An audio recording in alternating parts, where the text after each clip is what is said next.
Hey everybody, I wanted to talk to you about the cattle panel arch that's behind me. I installed it yesterday, and I wanted to talk to you about some of the tips and tricks and things that went well and things that didn't go well.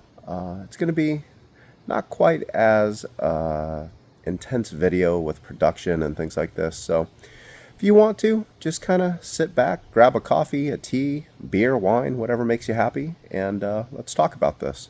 A cattle panel archway over your garden is an absolutely beautiful feature. However, if you don't install it correctly, it can be an absolute headache.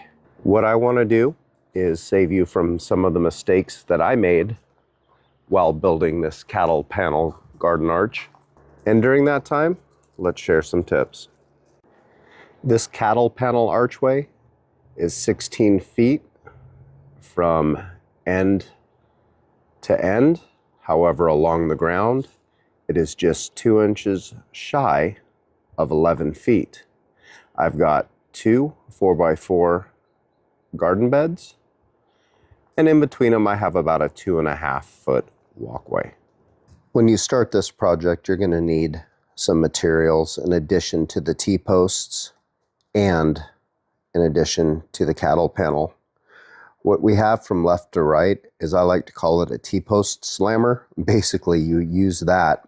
It's got a hole on the bottom where you put the T-post in, and you come down and you slam that on top of the T-post to drive it into the ground. Definitely have a set of work gloves. I managed to mess myself up yesterday, and I wish I would have put them on. You need some T-post clips. I got the panel at Tractor Supply Company, and the bag came with it. Otherwise, I'm sure you can just buy them separate. And then you'll need a set of needle nose pliers, as well as a set of pliers to help apply those cattle panel clips. These are the T-posts. That's the T-post slammer, and that's the T-post into the ground. Arizona typically has notoriously terrible clay soil for everything in the backyard. So when you do it, I made sure to get the ground quite moist and wet and soggy, and that helped the T-post go into the ground. Once you have all 4 T-posts securely into the ground, it's time to start attaching the archway to it. The cattle panel itself is attached to the T-posts with these clips. You'll notice they go around the back of the T-post, which is shaped like a T. There's your name.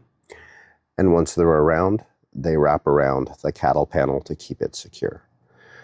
To do this by hand can be done, but I do highly suggest using the needle nose pliers and the pliers. The cattle panel itself isn't overly heavy, but it is overly awkward being 16 feet long.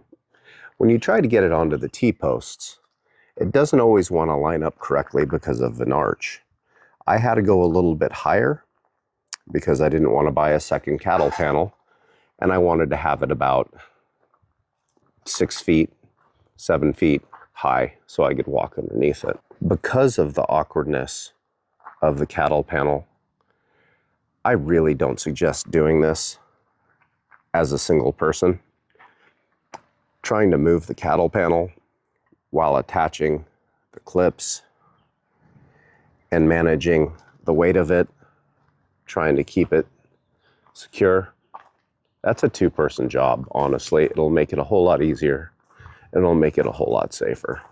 The next project is going to be to get some more 2x12 lumber and build a little garden bed right there that will allow vegetables to vine over the entire archway.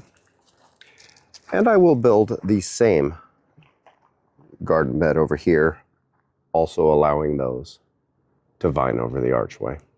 I really do hope you guys build your own garden trellis. It was a ton of fun to make, and you'll have years of enjoyment that come out of it with vegetables that vine all over the place. Thank you so much for watching, and I hope you guys have a great day.